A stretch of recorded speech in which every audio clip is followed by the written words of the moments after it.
Oke, Bismillahirrahmanirrahim.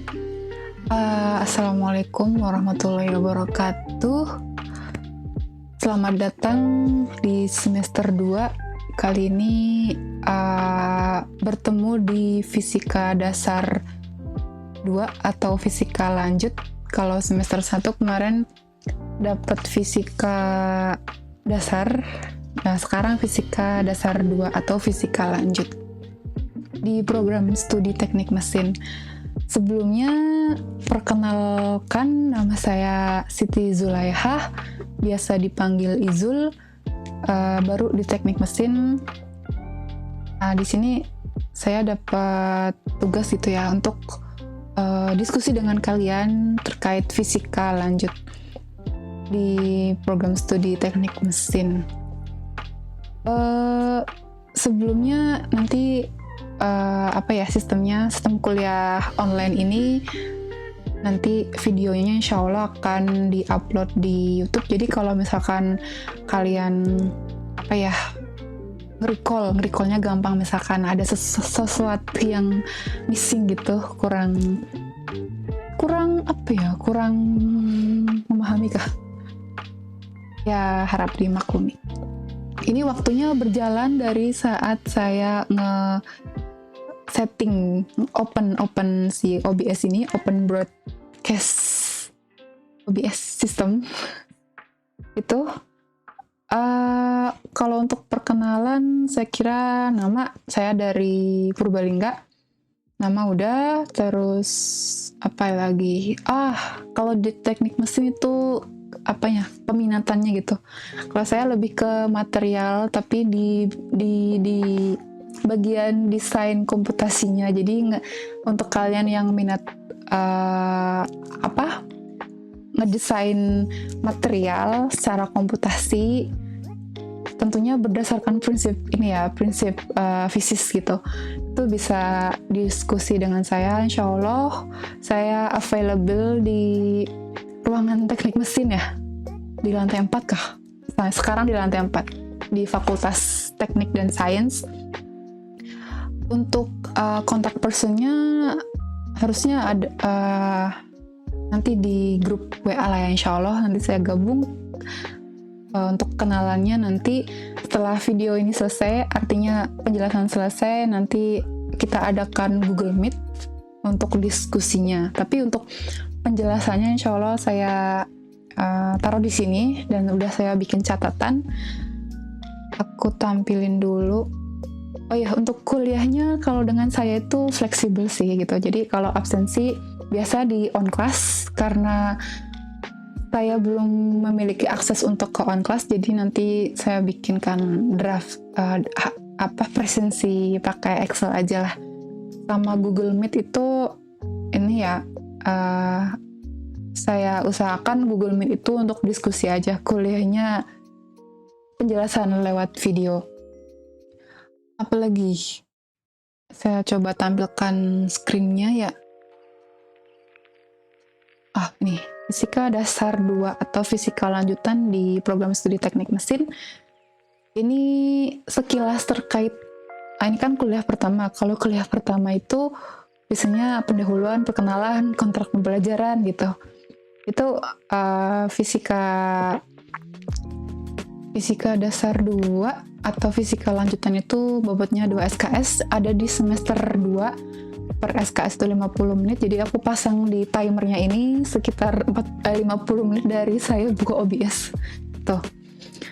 Untuk topik besarnya ada fisika listrik dan fisika magnet. Dulu di fisika dasar 1 harusnya udah dapat fisika yang mekanik yang sampai termodinamika dasar sama suhu kalor gitu, harusnya lebih difokuskan di fisika dasar 1 atau fisika dasar. Untuk fisika listrik kita akan pelajari sebelum UTS. Setelah UTS kita lebih banyak ke fisika magnet. Jadi kalau magnet ini ada hubungannya dengan si listrik. Jadi ada listrik pasti ada magnet gitu. Listrik itu menyebabkan medan magnet juga bisa menciptakan listrik. Terus saling satu keterkaitan. Kemudian untuk sub besar ya, sub pokok besarnya itu ada 8 poin. Fisikal magnet juga 8 poin setelah UTS atau ETS, evaluasi tengah semester. Untuk per minggunya nanti insya Allah udah saya uploadkan. Jadi minggu pertama, minggu kedua, ketiga, 4, terus 5, 6, 7, dan evaluasi tengah semester 8. Begitu juga dengan yang magnetnya.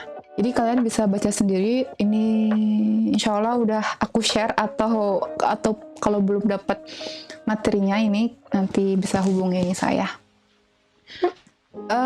Ini nama YouTube-nya ini ya, Israel Sukses Alay sih, tapi itu udah dibuat dari zaman kuliah, jadi ya udahlah dilanjutkan aja, nggak saya ganti.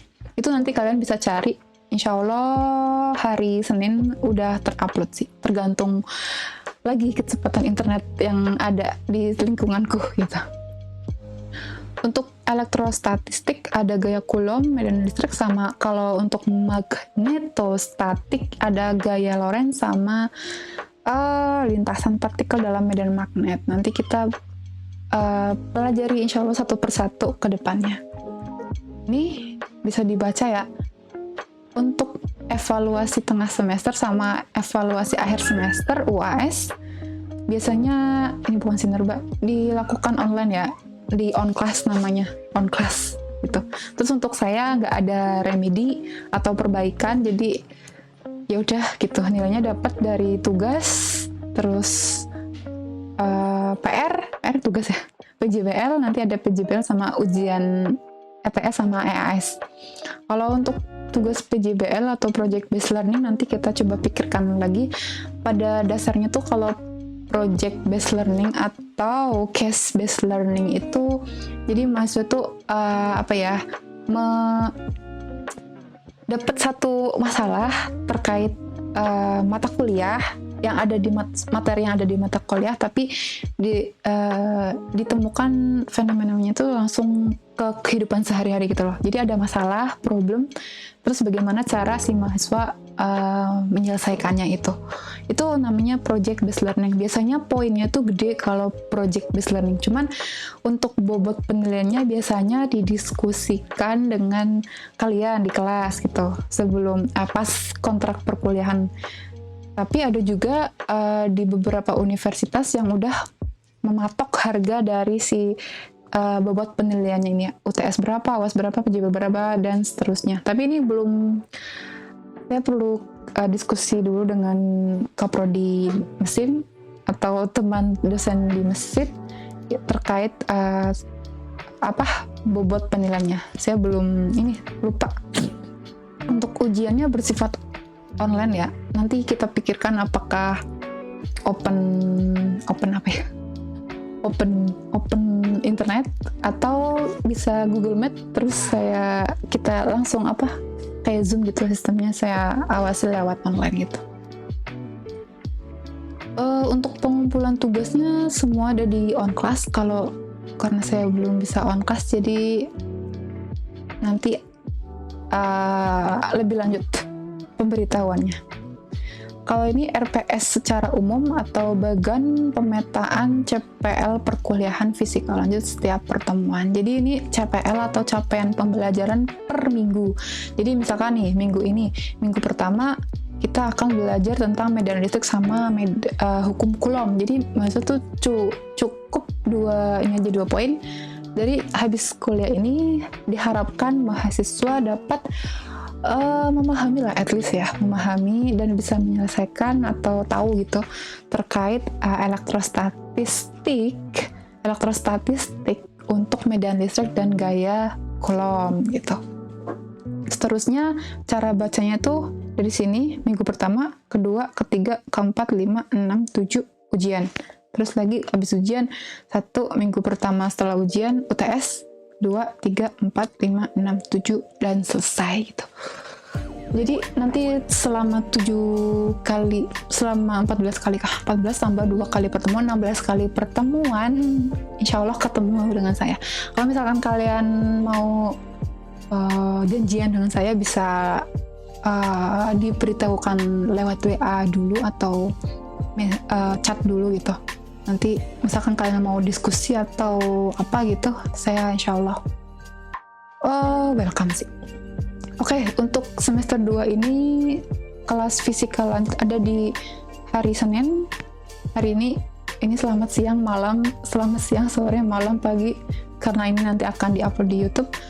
Jadi ini hari Senin, jamnya jam 7 pagi. Kemungkinan kalau jam 7 pagi, malamnya saya udah bikin prepare untuk video pembelajarannya. Ini 2 SKS, jadi selesai sekitar jam 9 kurang seperempat gitu. That's all for the introduction, I think. And if you have any questions, feel free to ask me anything. Gitu. Kalau diskusi pun juga aku orangnya terbuka insya Allah. Terus untuk absensi, presensi, fleksibel sih aku. Asal tugas ngumpulin. Terus kalau ada soal latihan dikerjakan. Terus kalau ada apa ya intinya ya rajin ngerjain soal ya. Rajin dalam perkuliahan itu intinya. Oke, untuk kuliah pertama kita masuk ke elektrostatik. Jadi nanti kita kenalan dengan hukum Coulomb atau gaya Coulomb. Untuk kalian yang dulunya dari SMK, IPS ataupun IPA, kita bisa nggak perlu mahir-mahir amat, cuman kita bisa belajar lagi gitu. Jadi kita kalau di fisika dasar 1 kalian udah mengenal konsep gaya. Gaya itu suatu besaran vektor. Kalau dari gaya itu berhubungan dengan hukum Newton yang F sama dengan M kali A. Satuannya itu Newton, satuan atau unitnya itu Newton. Di sini kita kalau di listrik kita mengenal namanya gaya Coulomb. Gaya Coulomb ini mirip dengan gaya gravitasi bumi. Cuman kalau gaya gravitasi bumi itu bendanya itu masif. Kemudian apa? Ya. Tante lagi kuliah. Lagi sekolah. Makasih. Hotel. Hah? Hotel. Oh iya. Nomor kedua kah? Ya wis nggak tante kape. Ya wis, bye-bye. Thank you.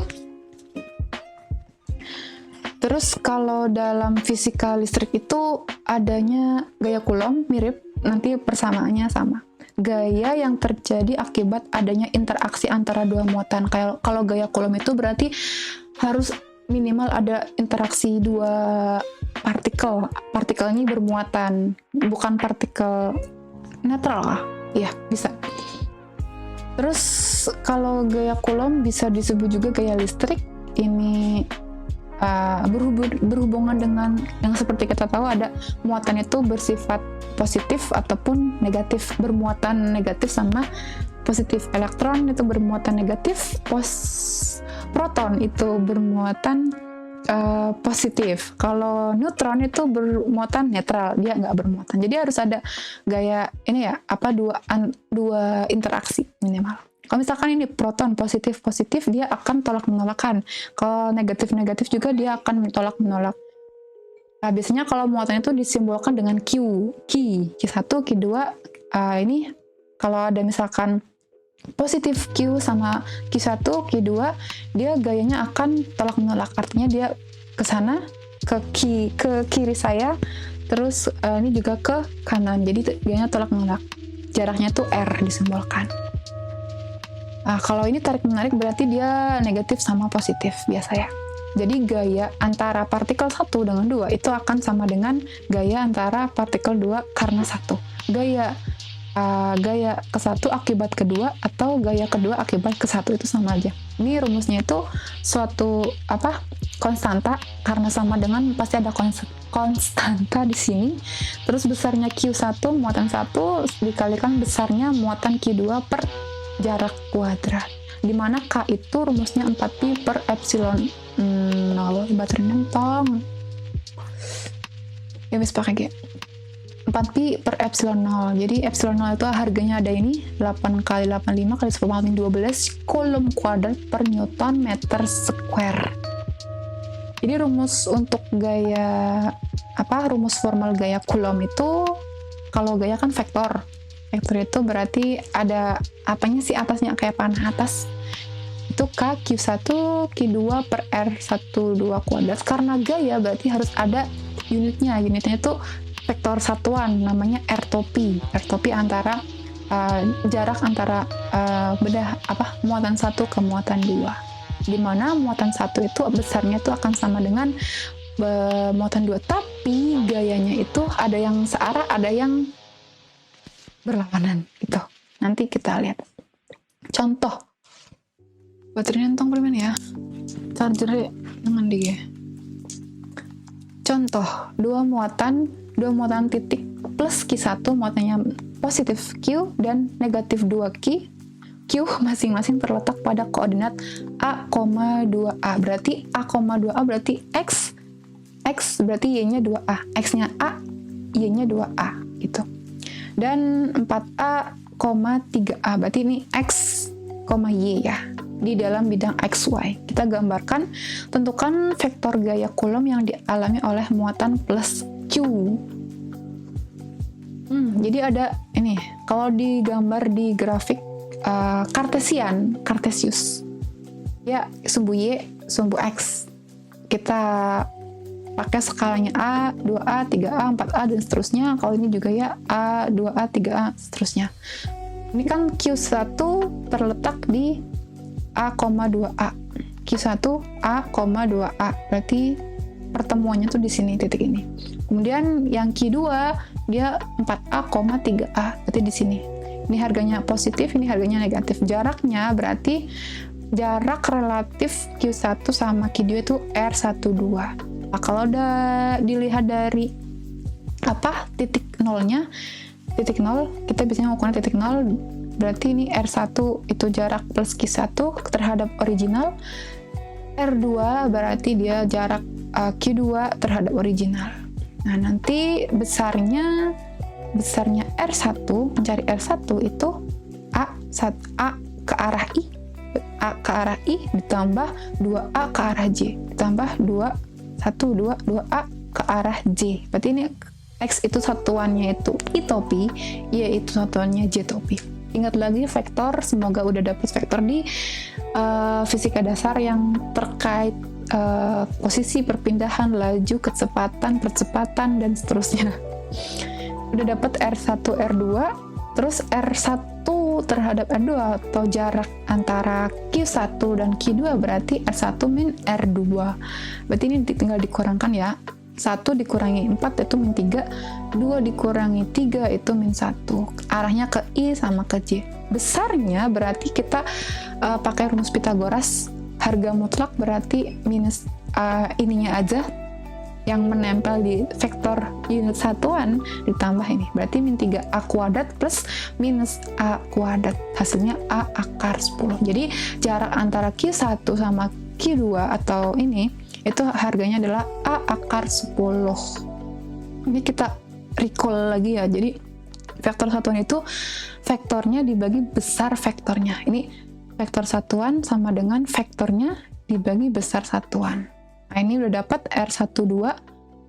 Yang mau kita cari itu R12 sama dengan vektor R12 berarti ini dibagi dengan besarnya itu ini. Jadi R12 arahnya itu nanti kayak gini. Nah, ini muatannya Q1 itu muatannya plus Q, Q2 itu muatannya negatif 2Q. Tinggal dicari, dimasukkan ke persamaan gaya Coulomb. Jadi K ini K, Q1, Q2 per R kuadrat dikalikan vektornya. Karena ini mencari vektor, ada vektornya, berarti ini harus ada vektor satuan gitu. Tinggal dimasukkan. Ini Q, ini kan Q1 plus Q. Q2 min 2Q. Ini kali Q, ini negatif kali positif hasilnya negatif. 2 kalikan Q-nya kuadrat, A-nya dikuadratkan jadi A kuadrat, akar 10 dikuadratkan jadi 10. Dikalikan harga R topinya itu segini. Dapat ini A-nya dicoret, coret. Kemudian ini kan sini sama. Negatif kali negatif jadi positif. Terus sisa A kuadrat kali 10. Dikalikan ini masih ada akarnya. Sisanya begini. bisa kalian ini baca lagi. Untuk contoh soal yang kedua, udah 19 menit aja ya. Contoh soal kedua, 3 buah muatan listrik masing-masing sebesar Q1 itu 4 mikrocoulomb. Ini mikro ya, mikro itu 10 pangkat 6 mikrocoulomb diletakkan pada bidang XY seperti pada gambar ini. Hitung besar dan arah resultan gaya coulomb pada muatan yang terletak di koordinat 6,8 cm. Jadi ini satunya cm, X sama Y-nya 1 cm. Ini kita uraikan. Ada muatan Q1 di titik 00, titik Q2 itu plus 6,0, kemudian Q3 itu 6,8. Jadi besar masing-masingnya itu harganya 4 mikrocoulomb. Terus jadi hitung besar dan arah resultan gaya coulomb pada muatan yang terletak di koordinat. Jadi mencari resultan gaya coulomb yang pada muatan yang terletak di 6,8. Jadi dicari resultan dari si Q3-nya ini, muatan ketiga ini. Biasa ya kalau dari titik original ke sini, terus kalau ini sama ini interaksinya berarti dia tarik menarik, karena ini positif, ini negatif. Ini gambarnya udah diketahui ya, jadi udah otomatis kalau positif sama negatif dia akan tarik menarik, otomatis gaya coulombnya akan ngarah ke sini kan. Kalau ini ngarah ke sini kan, kayak gini. Terus antara Q3 dengan Q2 dia positif, dengan positif dia akan tarik menarik dia ke sini, terus ini ke sana gitu. Jadi kita anggap 32, 31. Sudut yang dibentuk itu berapa? Sekitar theta. Theta itu berapa? Berarti ini kan segitiga siku-siku. Ini 90, berarti ini otomatis 45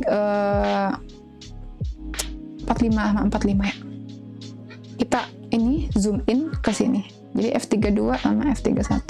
R31-nya itu berapa jarak antara 3 ke 1 ini berapa? Berarti kan ini kan kalau jarak ke sini kan 8.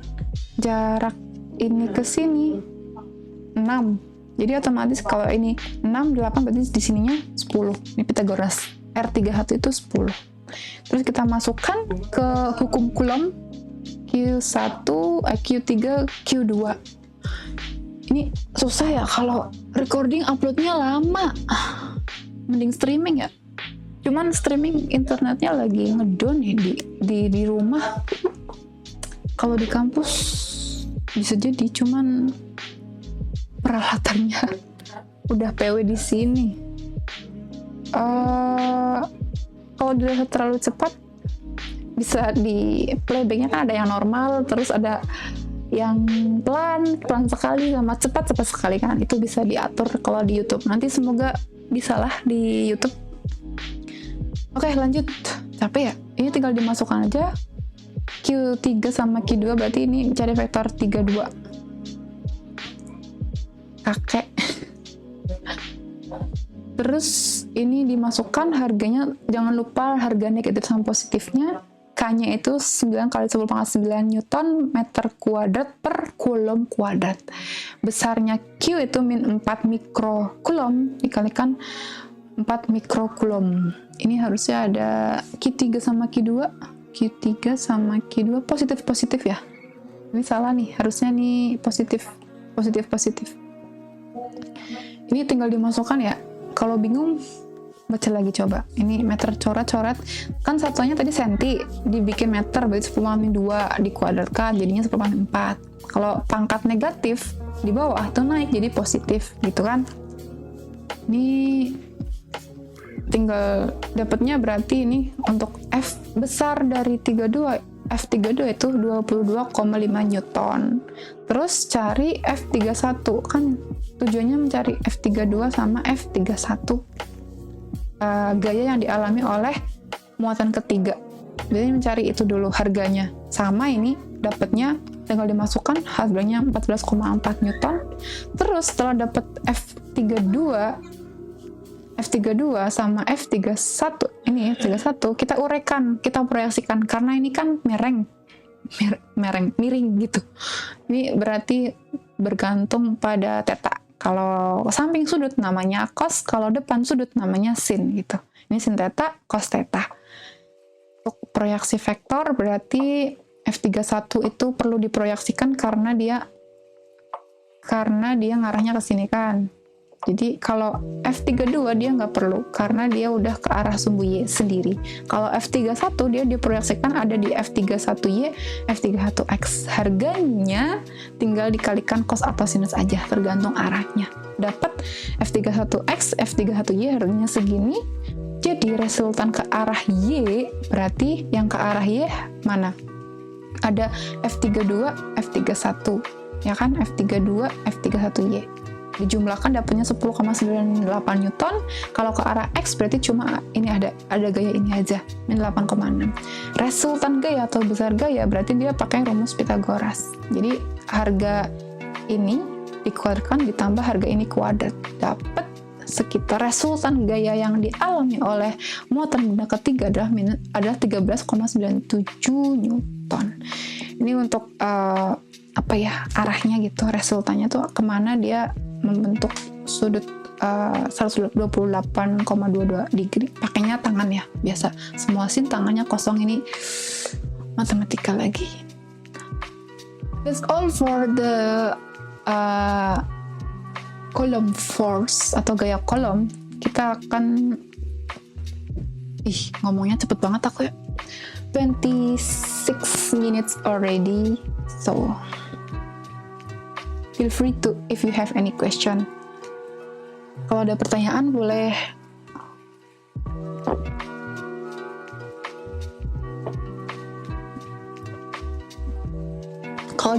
seputar hukum Coulomb boleh. Nggak bisa angkat tangan ya, bukan di Zoom. Sebelum kita masuk ke medan listrik, mungkin kalau ada pertanyaan bisa ditulis dulu, nanti saya akan coba jawab.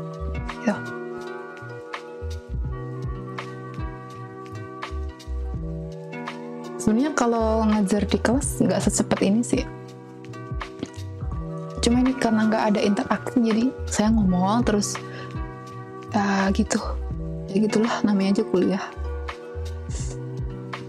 Feel free to ask any questions. Ini semester 2 kan ya? Mahasiswanya kalau nggak salah ada 20-an. 20-an kah? 25? 28? I don't know. Belum kenalan.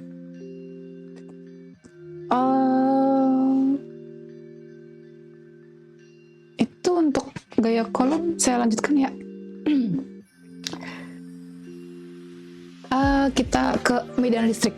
Jadi apa itu medan listrik? Medan listrik itu sesuatu yang kayak potensial diakibatkan karena adanya partikel bermuatan. Jadi kalau misalkan kita punya proton, artinya dia partikel bermuatan positif, dia akan memancarkan si muatan listrik. Jadi muatan listriknya itu akan keluar radial. Kalau kalian bayangkan bola kan bola ya, bentuknya bola. Jadi dia menuju ke mana nih? Ke semua arah, radial itu ke semua arah, ke atas bawah, nggak bebas gitu, semua arah 360 derajat. Kalau negatif dia muatan listriknya tuh masuk ke arah radial juga gitu. Ini bukan lingkaran ya, tapi radial itu bola, jadi ke segala arah. Jadi kalau digabungkan antara positif sama negatif, dia keluar, ini positif keluar, negatif ke dalam, berarti dia kan kayak gini. Ketika ada dua muatan positif sama negatif, terus medan listriknya dia dari positif ke negatif, arah arusnya gitu lah. Jadi misalkan nih kita punya muatan, ya mati pensilnya, kita punya muatan Q plus Q. Nah, jadi kan arahnya keluar medannya. Terus kita mau, misalnya nih, kamu tuh, misalkan tuh kalian tuh elektron, sama-sama elektron. Kamu berdiri di titik ini. Jadi kamu akan mengalami medan listrik akibat Q1 ini, positif Q1, sejauh R gitu. Jadi rumusnya itu K Q per R kuadrat. Atau kalau ini besarnya aja, magnitude Kalau ini udah 30 menit. Kalau ini berarti dia vektornya. Kalau vektor pasti ada vektor satuan R, KQ per R kuadrat. Nah, di mana R-nya ini apa lagi nih? Muatan listrik yang dipengaruhi medan listrik akan mengalami gaya listrik. Muatan listrik yang dipengaruhi oleh medan listrik akan mengalami gaya listrik. Jadi misalkan nih, ini muatan listrik. Aku elektron, aku berdiri di sini nih. Jadi otomatis aku elektron kan negatif ya. Jadi ini positif. Jadi aku akan tertarik sama ini deh. Kalau ini akunya di sini negatif, otomatis aku berinteraksi dong dengan yang positif. Makanya ada gaya Coulomb. Jadi ada ketika aku berdiri di sini, aku akan mengalami gaya Coulomb karena ini gitu. Itu maksudnya kayak gitu. Jadi rumusnya itu F sama dengan Q kalikan E. Q itu muatan, E itu medan listrik. Sama aja kan? Kalau dijabarkan E-nya apa? E-nya kan ini KQ per R kuadrat. Jadi Q kali Q per R kuadrat sama aja dengan gaya Coulomb. Ini penjelasan yang aku tadi bilang. Jadi gaya ini F negatif dia ke sini, F positif dia ke sana. Ini maksudnya apa? Ya itulah. Contoh soal nih. Carilah medan listrik pada titik yang ditinjau. Ada muatan min Q. Terus sama plus Q. Jaraknya tuh A dari titik 0 sama A ke titik 0 juga. Terus disuruh cari medan listrik. Misalkan nih, kalian berdiri di antara dua titik ini, tapi jaraknya di sini, posisinya kayak gini. Kamu akan mengalami medan listrik berapa besar gitu ketika kamu berdirinya tuh di sini, di 2A,0. Nah, kita uraikan berarti kalau ada biasanya kalau aku yang berdiri tuh titik ini tuh harus biasanya muatan uji namanya. Muatan uji biasanya selalu positif, kesepakatannya dari buku itu kayak gitu. Nggak tahu, bisa saja negatif, tapi itu lagi bergantung pada kesepakatan. Yes. Terus berarti kalau positif dengan positif dia akan tolak menolak, berarti dia akan mengalami medan listrik dari sini. Bukan gaya, ini listrik. Kalau ada positif Q, dia medannya akan keluar. Kalau negatif Q, dia akan masuk. Jadi ini kalau di sini dia akan mengalami medan listrik akibat dari si Q ini, berarti dia keluar positif. Kalau ini merasakan dia akan masuk ke dalam, berarti jadinya kayak gini, segitiga S1 E2. Jadi S1 itu karena Q1 positif jadi keluar, Q2 itu karena Q ininya negatif jadi masuk. Itu rumusnya. Karena ini simetri, jadi besarnya E2 sama dengan S1, tapi bedanya cuma beda arah. Lagi kita zoom in, jadinya kayak gini. Terus apalagi nih? Ini kalau nggak tepat di sumbu X, Y, berarti dia diproyeksikan ke arah X, diproyeksikan ke arah Y. Nanti ada sudutnya di sini, bisa dicari. Ini cara penjelasannya kayak gini. Tinggal kalian pahami mana yang sin, mana yang cos. Itu sin itu depan sudut, cos itu samping sudut. Contohnya bisa, ada satu contoh lagi bisa kalian pahami nih. Baca dulu, baru kita diskusikan, gitu ya. Ada soal latihan. I think. Jadi ada 2 soal. Kalau bisa dikerjakan hari ini di kertas kalian, terus difoto, terus habis itu dikumpulkannya gimana ya? Lewat WA kah? Janganlah, habis kalau lewat WA hilang, gak bakalan aku buka. Email lah ya, email nanti kita diskusikan, maksudnya dikumpulkan gitu. Udah 1 soal, 2. Ini nanti kita diskusikan lagi. Oke. Terima kasih, sampai jumpa di perkuliahan kedua. I hope that you will understand what did I say. If you haven't understood yet, feel free to ask to me anything, any questions. And I think enough for today for the explanation. I think untuk kelanjutnya nanti kita diskusi habis ini Google Meet gitu, atau setelah ini, atau karena ini videonya telah diupload, it's okay ya. Sepertinya itu aja yang saya sampaikan untuk perkuliahan hari ini. Kurang lebihnya mohon maaf, ngomongnya terlalu cepat karena gak tahu aslinya aku kayak gini, ngomongnya cepet. Terus apa lagi, kumpulnya lewat email aja kali ya. Nanti emailnya aku ini deh, aku share, atau ya bisa lah, itu aja. Nanti perkuliahan kedua minggu depan kita bahas soal itu, soal yang ini, bahas soal ini kita bahas, tapi kalian harus ngumpulin dulu ya.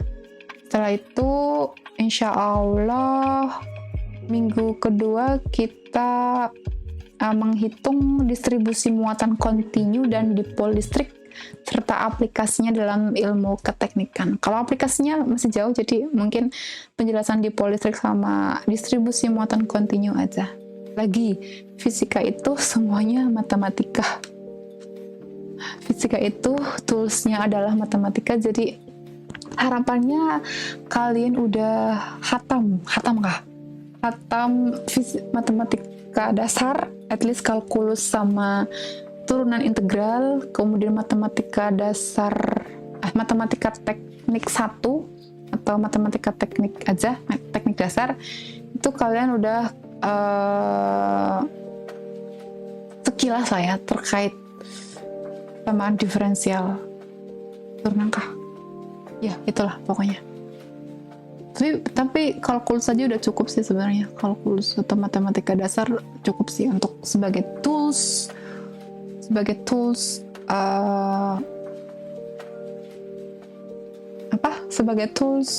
untuk mengerjakan fisika. Jadi matematika itu sebagai alat hitung dari fisikanya. Oke, masih ada waktu 8 menit 18 detik. Apalagi ya yang ini ya perlu disampaikan. Contoh soalnya bisa di ini dulu sih, pahami dulu. Nanti ujiannya aku harapkan nggak bisa apa ya? Dia bisa ngerjain soal-soal yang udah pernah kita bahas, tapi kemungkinan akan aku ganti angkanya. Itu aja bedanya sih. Itu aja. I think that's enough for today. Again, if you have any questions, feel free to ask. Satu lagi untuk kalian yang misalkan nggak mau tanya ke aku, misalkan apalah, malu lah apa, bisa diskusikan ke teman kalian yang kiranya akrab gitu. Dan jangan minder untuk bertanya terkait mata kuliah gitu. Kalau nggak paham ya tanya gitu, kan ada teman gitu. Teman itu harus dimanfaatkan untuk sebagai pengalaman kita untuk belajar gitu. 40 minutes I think it's enough. Udahlah ya, saya akhiri aja. Terima kasih atas perhatian dan waktunya. Sampai jumpa di perkuliahan berikutnya. Kalau kalian bertemu di jalan, tolong aku disapa. Kadang aku juga nggak paham ngapalin banyak nama-nama, jadi kurang lebihnya mohon maaf. Semoga kedepannya kita bisa klik lah ya untuk diskusi mata kuliah. Thank you and